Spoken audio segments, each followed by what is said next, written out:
അമിത വേഗതയിൽ ഓടിച്ച കാറിടിച്ച് 3 വയസ്സ് പ്രായമുള്ള കുഞ്ഞടക്കം 3 പേർക്ക് ഗുരുതരമായി പരിക്കേറ്റു. അപകടത്തെ തുടർന്ന് ആൾക്കൂട്ടം കാർ തകർത്തു. കാറിനുള്ളിൽ നിന്ന് മദ്യക്കുപ്പികളും ലഹരി വസ്തുക്കളും കണ്ടെടുത്തു.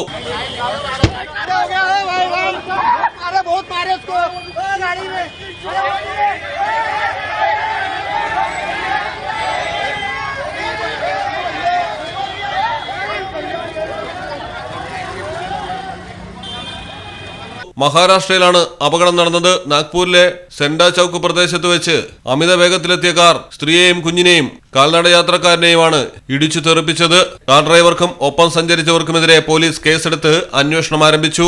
17-കാരൻ ഓടിച്ച കാറിടിച്ച് പൂനെയിൽ ബൈക്ക് യാത്രികരായ 2 IT ജോലിക്കാർ മരിച്ചതിന് പിന്നാലെ നടന്ന സംഭവമായതിനാൽ തന്നെ ആളുകൾ അതിതീവ്രമായാണ് പ്രതികരിച്ചത്.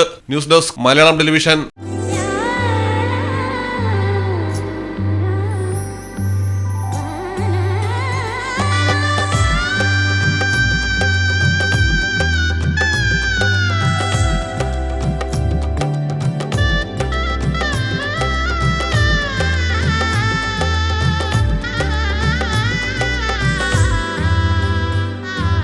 Celebrate the moments of colors.